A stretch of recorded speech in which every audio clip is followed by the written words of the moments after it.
When is the best time to ask a why question? In today's video, let's talk more about this. It'll be very, very quickly.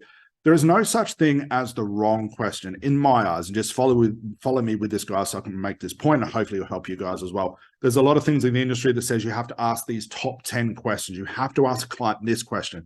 You have to ask a client this question. And again, we've talked about this in videos before. This whole thing of you have to, or all clients type attitude and type theory, it's very hard to work with clients that way because now you're putting them in the same box as everybody else.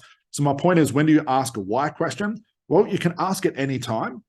Anytime can be asked a why question, but realize the result of asking a why question is important. It's the same result as what to expect when you ask a what question, a who question, a how question, whatever it is when you're doing your hypnotic interview. The why question creates what's called a reality strategy. It cements things in. It tends to bring out excuses. It tends to bring out stories. It tends to cement in that idea that a client has. Like if I say, well, why can't you quit? My lawyer sitting in front of me says, I'm a smoker. I say, well, why can't you quit? What's that lawyer going to tell me? He's going to tell me the excuses, tell me conclusion, and he's going to keep cementing in that theory to the point where he might get to a point and say, well, look, the more I think about it, I don't even think you can help me. So why question becomes a reality strategy. It's not that it's a bad question. Instead of asking a why question, you could ask, how is this a problem? Or how is it that you cannot quit? Notice what I did there. It's not why can't you quit? How is it? Because now I'm asking for the mechanics. And think about that question for yourself, guys. Think about where your mind goes. Let's say you've got anxiety and you're watching this, okay?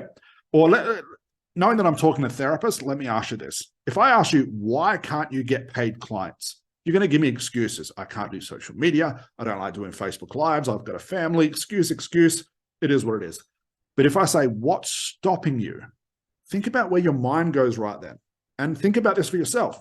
I'll ask the why question. Why can't you get paid clients? Where does your mind instantly go? Excuse mode. But if I say, what's stopping you? Or how is that a problem? How is it that you can't get clients? How is it that you can't grow that business? Who said you can't? Now, it's just a little change in language, but it takes your mind to a place that's very, very important. And we know this as the unconscious mind, trance, because that's where trance exists.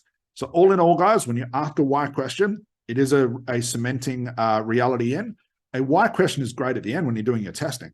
Client says, I'm no longer going to be a smoker, which we know is a symptom, but it's going to be part of the testing. No longer going to be a smoker. I'm going to live my life and be healthy. Why do you think that? Now, that is the perfect time to ask a why question, because now my client's going to layer on excuses and prove to me why they won't be a smoker, and that'll cement that thing, and that's really good for testing. But if I ask it at the start, I'm going to expect a lot of excuses, guys.